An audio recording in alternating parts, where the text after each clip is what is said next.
nouvelle conscience. Aujourd'hui, nous nous retrouvons encore sur le plateau pour débattre avec des invités. À ma droite, Rigobert Misséon, militant des droits de l'homme, homme politique, membre de la coordination générale de la résistance béninoise dans la diaspora. Bonjour Rigobert Misséon. Bonjour, Monsieur Migan. Avec nous, un autre invité qui est un habitué maintenant de nos plateaux, Anthony Zissou, qui est conseiller en stratégie de communication, initiateur et membre du Rassemblement citoyen béninois. Bonjour Anthony Zissou. Bonjour Monsieur Migan. Et quelqu'un qu'on ne présente plus, qui est mon compère de ce plateau, Patrick Tchabi. Bonjour Patrick. Bonjour Charles, bonjour chers amis, chers invités. Bonjour Patrick. Monsieur Tchabi. Coup d'État au Mali, coup d'État en Guinée, coup d'État au Burkina Faso. Les coups d'État se suivent et se ressemblent. C'est une situation qui se renouvelle aujourd'hui et nous avons l'impression que nous vivons une résurgence des coups d'État en Afrique. Le thème d'aujourd'hui, de notre débat, c'est la crise des systèmes démocratiques et la résurgence des coups d'État. C'est ce que nous allons aborder avec nos invités. Rigobert Misséon, il y a ces coups d'État dont nous avons parlé qui se suivent depuis quelque temps en Afrique. Il y a eu le coup d'État malien, il y a eu le coup d'État en Guinée-Conakry et il y a eu aujourd'hui le coup d'État au Burkina Faso. Qu'est-ce que cela évoque véritablement? Est-ce que nous retournons dans l'ère des coups d'État après la vague des coups d'État post-indépendance de 1960? Oui, merci pour la question. Je pense que la question vaut la peine d'être posée. Cependant, il faut l'insérer dans son contexte. En réalité, de mon point de vue, il n'y a pas eu d'interruption dans les coups d'État. Permettez-moi de rappeler quand même qu'il n'y a pas si longtemps, nous avons vu comment Faure Gnassingbé est arrivé au pouvoir au Togo. Mais sans remonter plus loin, il faut quand même rappeler qu'il y a eu les manifestations contre le troisième mandat en Guinée et en Côte d'Ivoire. Avant cela, il y a eu la vaste escroquerie contre la Côte d'Ivoire, avec le bombardement de la résidence de Laurent Gbagbo. Donc, de mon point de vue, le vrai problème qui est posé, c'est la véritable crise de ce que j'appellerais le pacte colonial. Dans toute cette zone que constituent les pays francophones d'Afrique au sud du Sahara.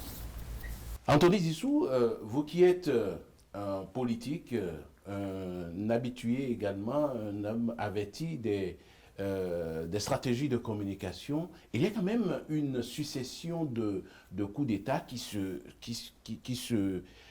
remet en place aujourd'hui depuis quelque temps, le Mali, la Guinée et le Burkina. Qu'est-ce que cela traduit véritablement dans l'ère dans laquelle nous sommes aujourd'hui?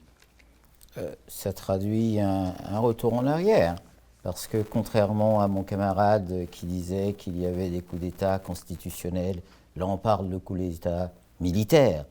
Il faut qu'on ait des règles très très simples, qu'on sache que les civils sont une chose, les militaires sont une autre chose.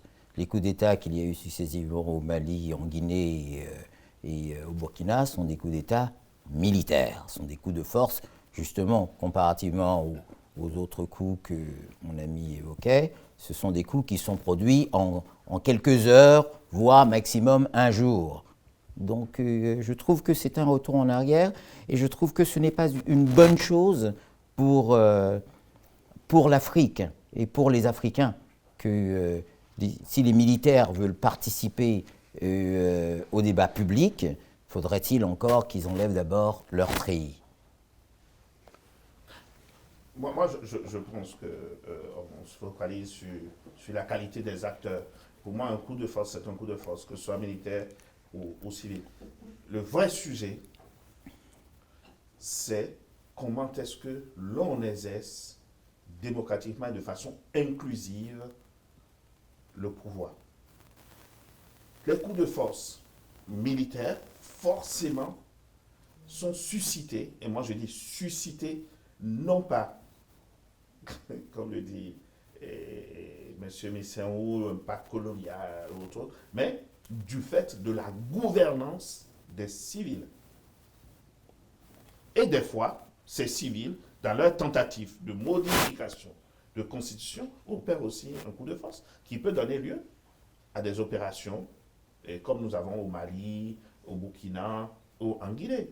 Et pour moi, est-ce que les coups d'État sont maintenant, après la vague et suite au discours de la Baule, de la démocratie, est-ce que les coups d'État sont aujourd'hui des leviers de refondation ou de rectification de nos démocraties? Et moi, j'ai tendance, je crois que oui, maintenant, avec le nombre qu'on en a.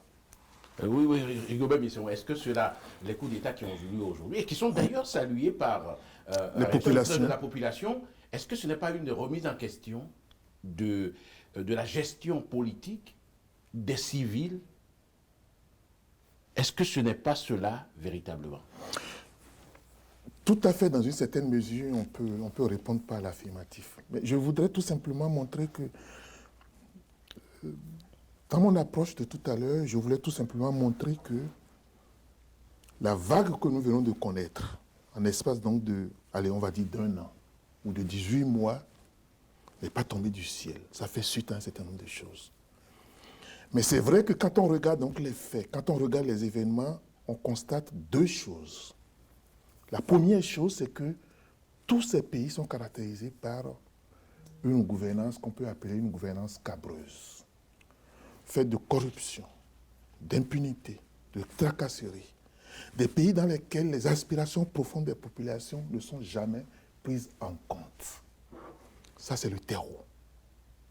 Et puis à cela est venue donc s'ajouter la guerre, que l'on appelle la guerre contre le terrorisme. En réalité, c'est une guerre pas djihadiste interposée, en réalité. Donc c'est vrai que, oui, Pas djihadiste interposé, ça veut dire qu'il y a quelqu'un d'autre derrière qui manipule. Cela va de soi, il suffit donc de regarder. C'est-à-dire? Alors, non, mais regardez donc les faits. Les faits, c'est quoi? Monsieur Hollande disait, il y a de cela quelques années. Donc c'est la France qui est derrière, vous voulez dire? Non, la France, Hollande la dit, France. nous allons là-bas, entre autres pour notre sécurité, et nous y allons pour 6 mois. Ça fait près de 8 ans. Il a échoué dans Où se trouvent les l'évaluation. résultats? Et quand on voit le processus en temps, je rappelle quand même qu'une partie de notre territoire a été sanctuarisée, où l'armée malienne ne peut pas survoler, où les gouvernants maliens ne peuvent pas mettre le pied. On appelle ça comment? Mais c'est des zones de guerre. C'est des zones de guerre. Ah, zone de guerre. Oui. Et les généraux maliens ne peuvent pas mettre les pieds. Mais non, ils sont intégrés dans la force S. Non, la réalité, c'est que la réalité, c'est que non seulement ils ne peuvent pas mettre le pied, ils sont même obligés de demander une autorisation pour survoler une partie de leur territoire. Mais à vous écouter, M. Mission, on a Oui. l'impression que vous légitimez donc ces coups d'État qui remettent en question l'ordre de gestion politique. C'est une écurie des politiques qui amène ces coups d'État. Est-ce que ces coups d'État ne sont pas les bienvenus pour remettre en question la gestion qui a été faite? Non, ce que nous pouvons constater aujourd'hui, c'est que les populations dans cette région de l'Afrique applaudissent. Mais la vérité, la réalité, c'est que c'est un véritable leurre. Pourquoi? Donc les 3 millions de Maliens qui ont applaudi la junte, ce n'est pas de vrais Maliens, c'est des virtuels. Je ne dis pas qu'ils ne sont pas de vrais Maliens. Ah, je ok, dis tout simplement que ce phénomène-là, c'est un leurre. Pourquoi? Même au Burkina, hein, le même. Ah mais tout à fait, tout à fait. Si vous voulez, on pourra y revenir tout à l'heure. C'est un leurre. Pourquoi? Parce que par définition, les auteurs d'un coup d'État n'ont de compte à rendre à personne. Et quand c'est un coup d'État militaire, c'est un carteron donc d'officiers qui se rassemblent. Ne serait-ce que pour leur sécurité, il faut que personne ne soit au courant, ils arrivent. C'est quand ils arrivent qu'ils commencent à chercher leurs nègres qui vont leur rédiger leur discours. Donc, ces coups d'État-là, c'est un véritable saut dans l'inconnu. C'est une véritable aventure. Donc, pour vous, les coups d'État ne sont pas une solution quand un Pour régime moi, est déconfiture. les coups d'État ne sont pas une solution, même quand les populations applaudissent. Okay. Cependant, ce que nous disons, nous, politiques, c'est que nous devons nous préparer pour accompagner les aspirations profondes des populations. Cela veut dire quoi? Cela veut dire donc que lorsque de tels aventuriers arrivent, il faut qu'ils aient en face d'eux une force populaire pour les obliger d'aller dans le sens des aspirations profondes des populations. Anthony Zissou. Aujourd'hui, nous n'avons pas de garantie. Anthony Zissou, je veux dire, Rigobert Messéon parle de l'absence, certainement, des politiques dans le jeu politique et qui permet, par exemple, la présence des militaires aujourd'hui. Vous partagez cette approche, cette impression-là? Non, pas complètement. Je pense que, comme je l'avais déjà dit dans une autre émission à laquelle j'ai participé, c'est l'absence de la population.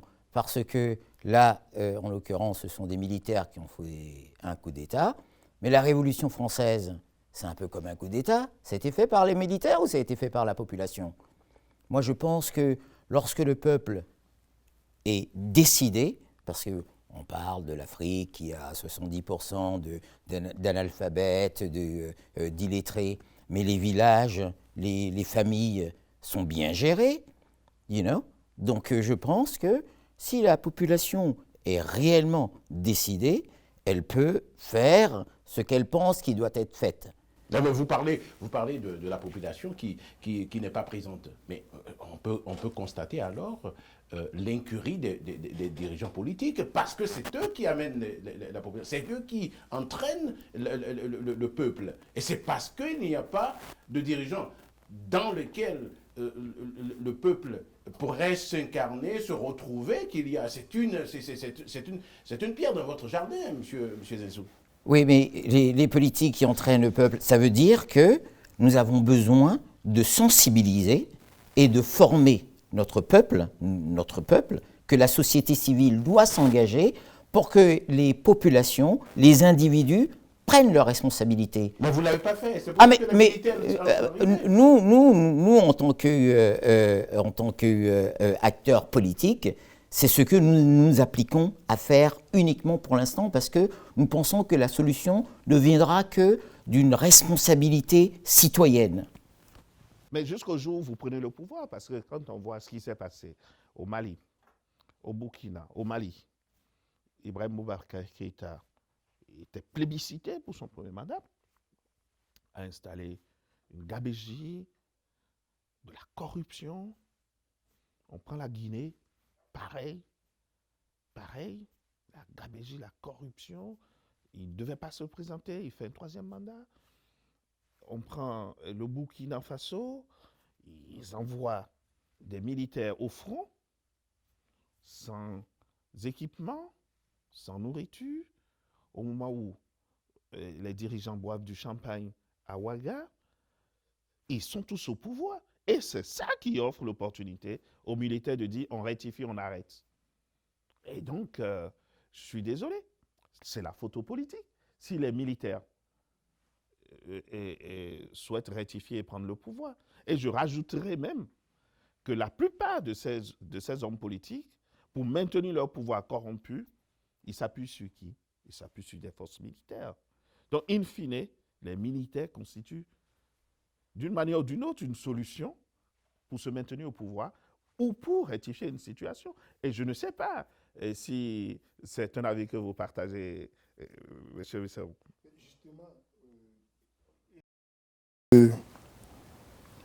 De rendre les choses un peu plus simples. Sur le constat, vous avez raison, mais il est indispensable de redéfinir ce dont nous parlons. Tout à l'heure, vous avez utilisé le terme politique, élection démocratique, etc.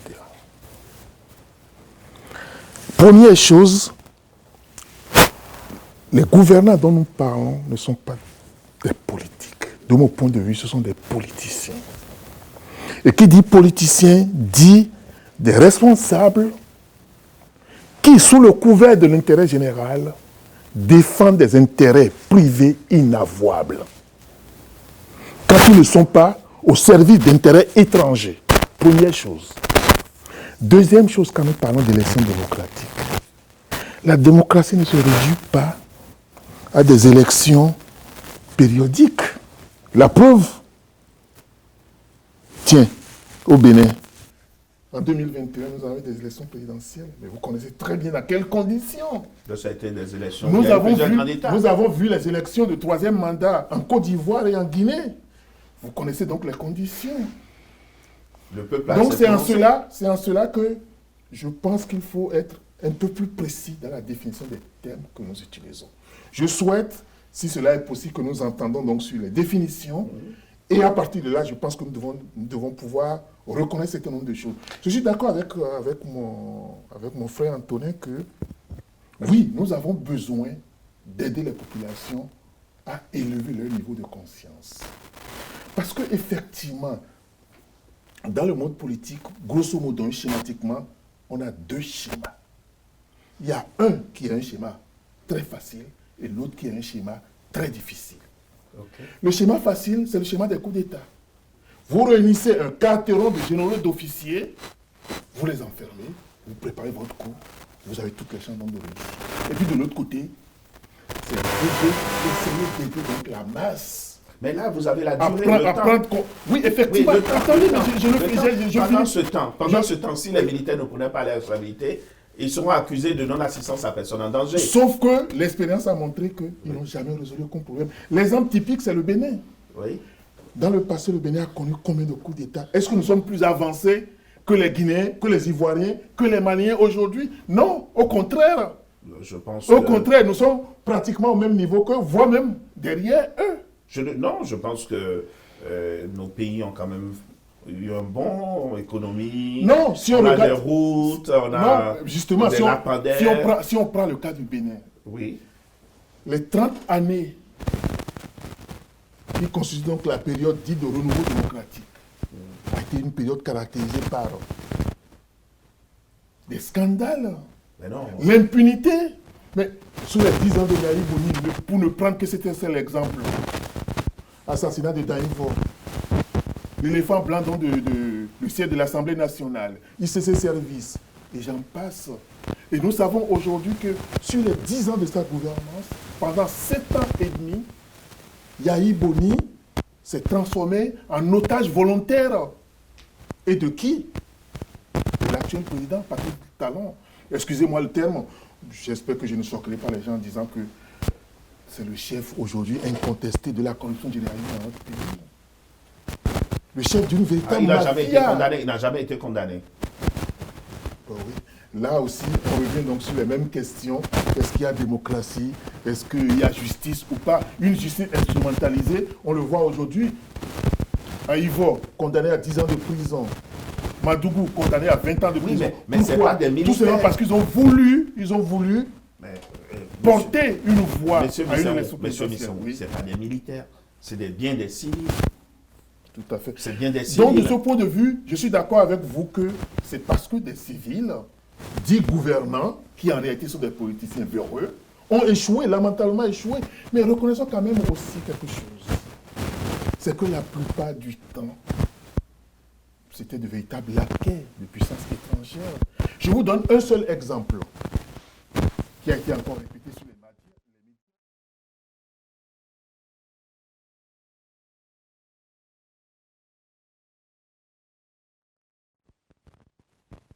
Tous les candidats, on les a tous réunis dans une salle. On leur a dit, le mieux placé pour devenir le prochain président, c'est Ange P. Patassé. Pour l'eau de consolation, on donnera chacun de vous 50 milliards donc de francs CFA. Mais ils ont accepté. Non, 50 millions de francs CFA. Mais ils ont accepté. Bon, voilà. Mais pouvons-nous appeler de tels individus des politiques? Aujourd'hui, il y a des coups d'État qui sont faits. Oui. Est-ce que ce n'est pas ces civils qui donnent l'occasion aux militaires d'opérer.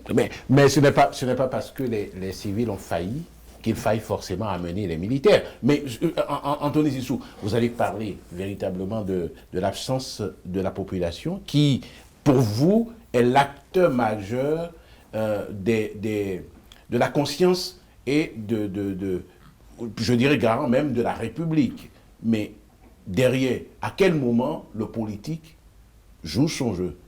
À quel moment le politique est véritablement acteur?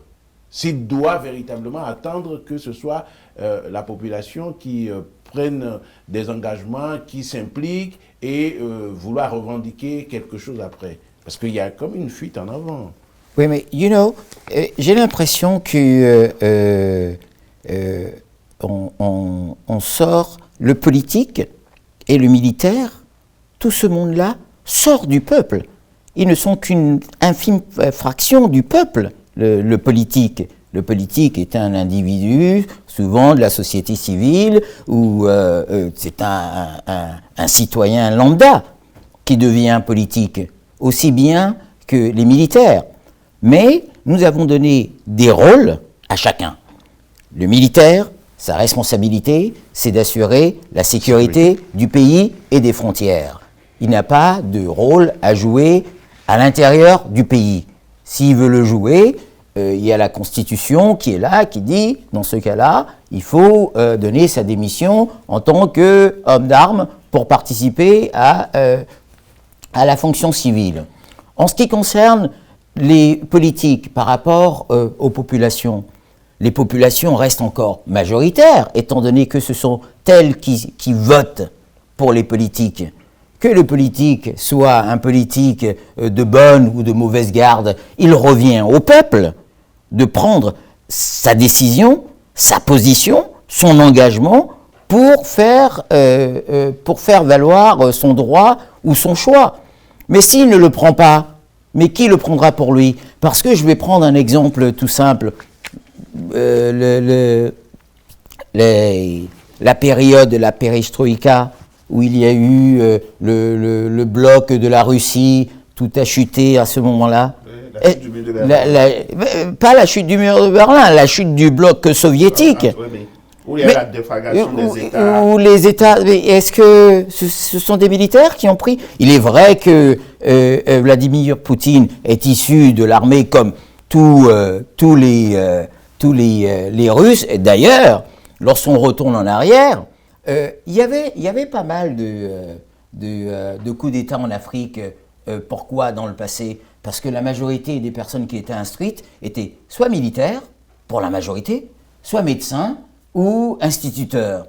C'est pour ça qu'on a retrouvé beaucoup de militaires qui faisaient des coups d'État. Maintenant, la majorité des Africains ne sont pas militaires.